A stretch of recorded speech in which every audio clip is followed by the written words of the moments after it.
So, hi guys. I was actually wanting to get this out the way real quick. Checking my time. Um this morning I was coming in to the office, and I saw, as I was walking in, a bird on the ground dead. And I said to myself, I've been seeing a lot of birds on the ground dead. I've even seen some pigeons, depending on where you at, be dead, like has gotten ran over by vehicles. And I said to myself, like, God, I know, I know there's a message in this, right? And so clearly it came to me, I just was sitting there thinking about it, that a lot of times, when you look at birds, you instantly think, like, oh, they pretty, they can fly, and everything. So when you see them on the ground dead, pigeons or whatever, you like, how in the world did you get hit? Like, how did you manage to be in a car way when you should be somewhere soaring? I need you guys to catch this. When you should be somewhere flying.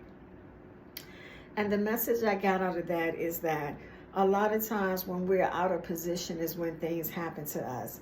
When we're not in the will of God, when we're not where we're supposed to be, things happen to us, and we go through heartaches and we go through pain, and we wonder, how in the world did this happen to us? But see, God has ordained us to win, right? God has ordained us to be victorious. God has already did everything that he needs to do for us to pour forth and to have revelation on the things that he desired for us to do in his will.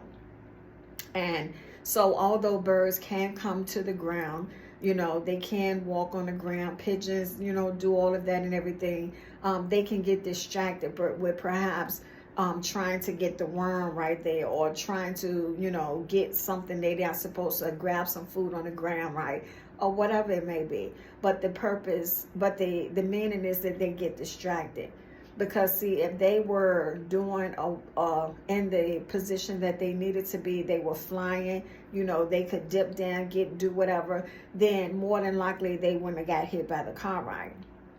And I say all that to say is that sometimes we can get distracted.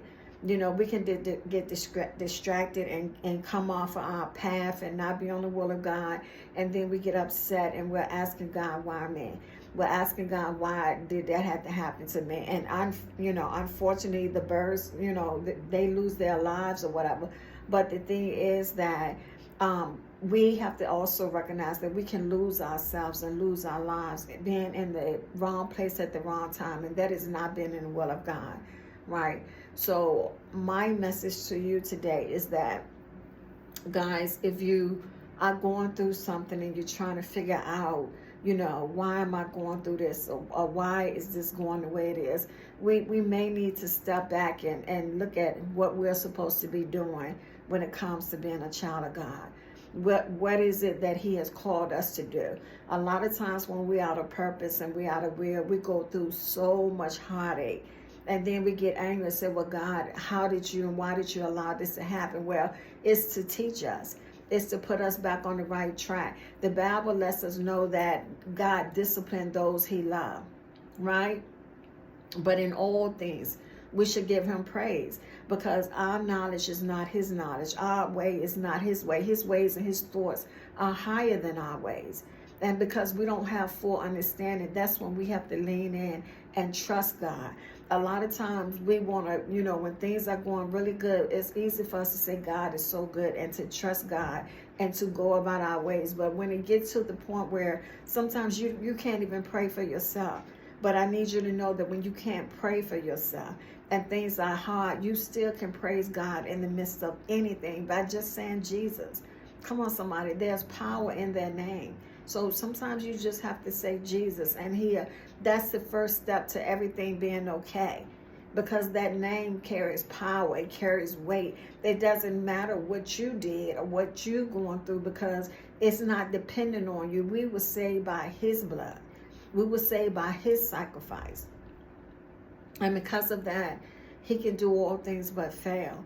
So I know the analogy was a little weird, but it just made me think about it. Like, you see so many birds and things just laying on the ground, and we have to get to the point where we understand that being out of the will of God in this day and age can be dangerous.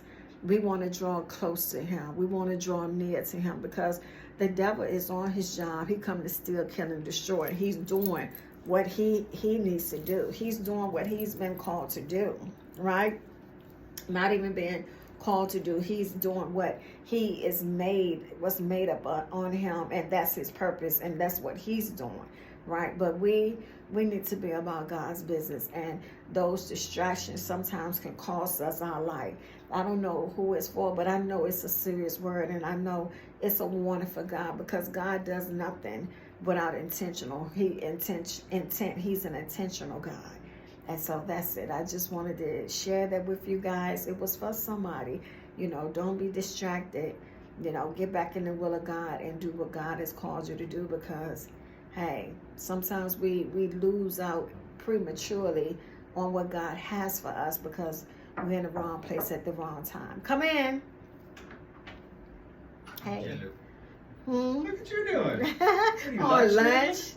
No, I'm just doing a video. Oh, okay. Are you on lunch right now? Yes. That's what I was about to ask you. Are you doing a full hour? You do a full hour? I do a full hour. I got about 15 minutes. You need something? No, I was just wondering when I could go. So I was probably going to go at like 4:15, but I wanted to make sure we were done with yours. Oh yeah. Okay. I'm in here either way, okay. So it doesn't. I got you. You can leave the door open if somebody come around. I can see them. Okay. Are you? Is there a sub in here? Something smells good. That's what sandwich Jonathan just said. It's the pasta. Oh, is it? That I got. That smells very good. It's really good. It smells like really a pub sub. Yeah, that's what he said. He said you're gonna have to spray when you finish eating. He said, because that's all we smell. It could be worse. Yeah. All right. Well, I'm right here. Okay. You could go. Well, yeah. I'm probably going at I gotta make 2 calls at 4. Okay. So I'll go right after that. Okay. All right. All right. Thanks, Mike. So, anyway, guys, since I'm doing this like a recording right now, I don't have time to change. I can't go back but anyway, you guys, that was it. Be blessed, and I can't remember where else I was going with that, but you guys have a good day. Peace.